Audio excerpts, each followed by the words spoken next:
It wasn't cheap, but this is one magnificent piece of kit.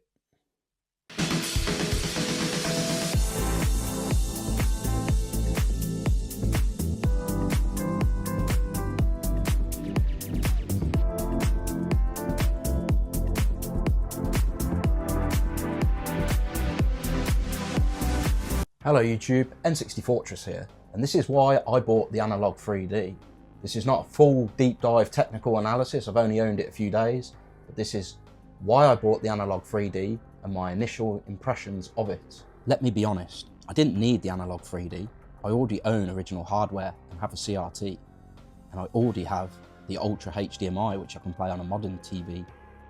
I own too many ways to play Nintendo 64 games, so today I want to explain why I still bought the Analogue 3D, what finally pushed me over the edge, and who I think this console is actually for, because it's not for everyone. If you're on the fence, curious, or just want to know if this thing's worth the hype, then you're in the right place. If you've ever tried to play Nintendo 64 games in 2026, you already know the problem.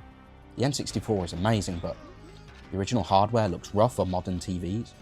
Good CRTs are hard to find, clunky, take up lots of room.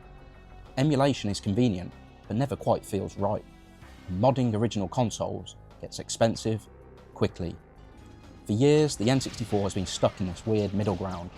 Too old for modern displays, too complex to emulate perfectly, and too nostalgic for people to stop caring. That's the problem that Analogue are trying to solve with the Analogue 3D. At its core, the Analogue 3D is an FPGA-based N64 console that plays original cartridges, outputs up to 4K over HDMI, and aims to replicate original hardware behaviour as accurately as possible. This is not software emulation, this is hardware level recreation. If that sentence didn't excite you at all, that's totally alright, but if it did, you're probably already starting to see why this exists. Before I bought this, I had real reservations. First, the price. This is not cheap, especially when you're factoring customs, the high postage, the need to buy a plug adapter here in the UK, and if you wanted a controller, one of those 8-bit dough things, add that cost on top.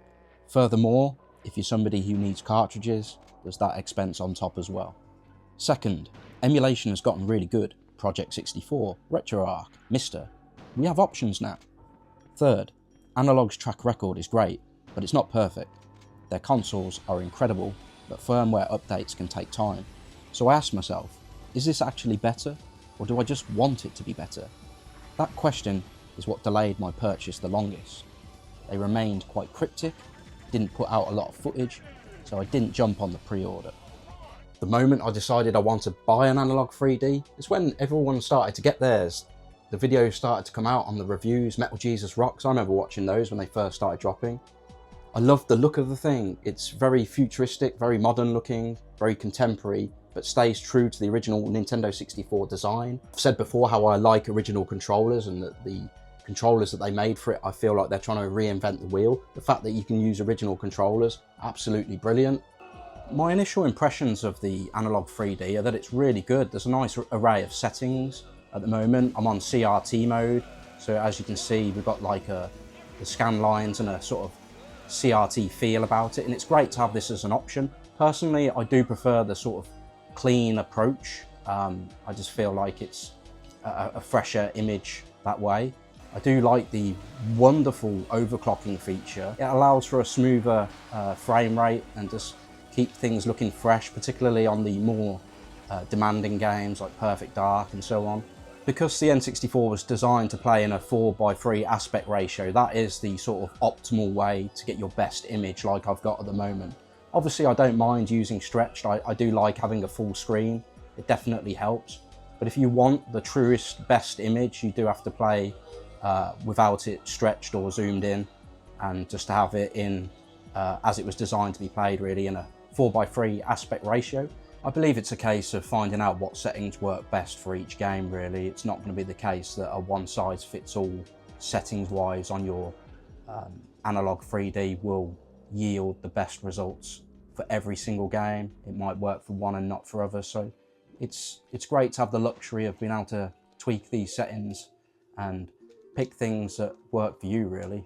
I guess it'll take me a while to figure out which sort of settings are optimal for certain games, and I guess by now there'll be some useful tips online about what settings seem to yield the best results for certain games. So convenient that the Analogue 3D has been out for a certain period of time now and sufficient for people to have fathomed what settings work best for certain games, certainly the more mainstream games at least. It was also initially reserved because there was word on the street that the EverDrive was not compatible, but I am delighted that they quickly resolved that with a firmware update, and that's promising for what's to come in the future, potential more updates which will allow more features to come to light which are currently not available.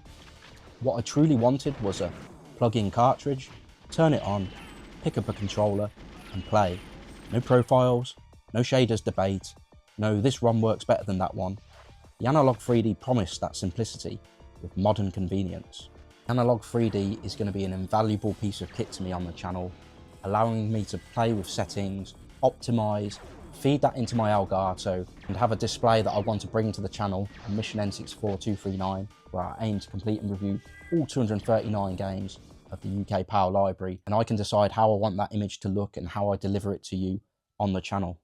Let's be clear, the Analogue 3D is not for people who just want free ROMs, casual players who are happy with emulation, anyone expecting a budget device. If you want to play Mario 64 once a year, this is certainly overkill. But if you care about accuracy, original hardware feel, longevity, and owning a dedicated N64 experience, then this starts to make a lot of sense. Don't forget they have released the fantastic colours as well.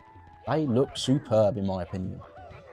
So, was buying the Analogue 3D worth it? For me, yes. Not because it's perfect, not because it replaces anything else. It's going to be used in addition to old school on a CRT or the Ultra HDMI. I think it will get used more than the Ultra HDMI to preserve that console, and it adds all these extra features that I'm going to now spend time exploring. It finally gave me a way to play N64 games that feels authentic, modern and frictionless. I don't boot it up to test settings, I boot it up to play. And honestly, that's why I bought it. If you're thinking about getting one, let me know why or why not in the comments. So yeah, that's about it guys. So far, so good. Really enjoying the Analogue 3D. It adds some diversity to my ways of playing, and I'm looking forward to bringing you more videos on the channel as I play around with the settings and delve into which suit which game more, and aim to complete and review all 239 games on the channel. We are going to get into the next game very soon, and I'm looking forward to bringing that to you via the Analogue 3D. I hope this was informative for you, and I might do a deeper dive into the actual technical analysis of the Analogue 3D at a later point. I hope you enjoyed this video. If you did, please drop a like, it helps the channel out. Add a comment, let me know if you're getting an Analogue 3D, if you've already got an Analogue 3D, what are your thoughts on that or not? I know there's credible arguments not to. If you're new to the channel or a returning viewer and you're not yet subscribed, please consider doing so. It helps me out. I'm trying to build this place up. Thank you for watching everyone, and I'll see you on the next one. That's it. You've done the hard part. Just lay the mines, detonate, but don't kill Trevelyan. Don't kill Trevelyan. Make sure you don't kill Trevelyan. For England, James! Oh no. Shouldn't have set the timers for 3 minutes instead of 6. Let's see what time we got. 1:40? Not bad. Better luck next time.